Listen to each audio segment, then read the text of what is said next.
Evening 4 மணிக்கே விஜய் சேட்டு appointment வாங்கி போய் சொல்ல சொல்லிட்டாங்க. வாவ்! நம்ம சினிமாவில் 10, 15 வருஷமா இருக்கோம். நேரா ரஜினி சார் பார்த்துருக்கேன், கமலஹாசன் சார் ஃபங்க்ஷனில் பார்த்துருப்போம், நேரா ஷூட்டிங்கில் பார்த்துருக்கோம்.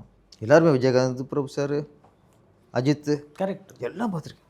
விஜய் சார் மட்டும் கதை சொல்லும்போது ஃபஸ்ட் டைம் நேராக பார்க்குறேன். ஓ, அது வரைக்கும் பார்க்கவே பார்க்கல, ஃபங்க்ஷன் கூட இங்கே பார்த்ததில்ல. ஃபுல்லாக கதை சொல்கிறேன். ம்.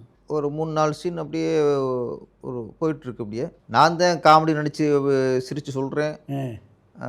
கோவத்தை காட்டி பேசிக்கிட்டு இருக்கேன். அவர் எந்த ரியாக்ஷன் இல்லை. அவராட்டுக்கு அப்படியே ஃபஸ்ட்டு எப்படி இருந்தாரோ ரொம்ப அதே ஒரு உட்காந்தா கூட முகம் சுளிக்க மாட்டார் போரு அப்படி இருக்கார். நான் ஒரு 10 சீன் போனதுக்கப்புறம் கொஞ்சம் டவுட் வந்துடுச்சு.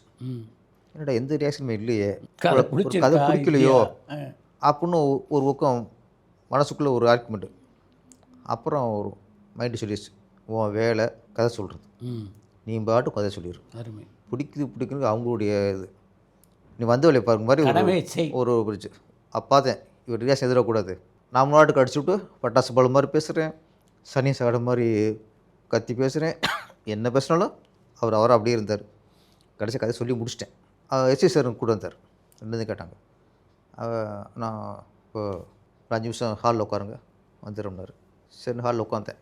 நான் இது வரைக்கும் விஜய் சார் கதை சொல்லணும்னு நினைக்கல, அவருக்காக கதையும் பண்ணலை, இந்த வாய்ப்பை நான் எதிர்பார்க்கவும் இல்லை. கரெக்ட். அப்போ நம்ம வந்து கதை சொல்லும்போது ஏதோ சொல்லிடுவோம்னு சொல்லிட்டோம். ஆனால் சொல்லி முடிச்சதுக்கப்புறம் அந்த 5 நிமிஷம் இருக்குல்ல, அங்கே படவட்டம்னு ஆயிடுச்சு. பரீட்சை ரிசல்ட்டு காத்திருக்கிறதுனால பிடிச்சா பிடிக்கலையா அந்த ரிசல்ட்டுக்கு ஒன்று வரும்ல வந்துச்சு. கரெக்டாக 5 நிமிஷம் 2 பேர் வெளியே வந்தாங்க.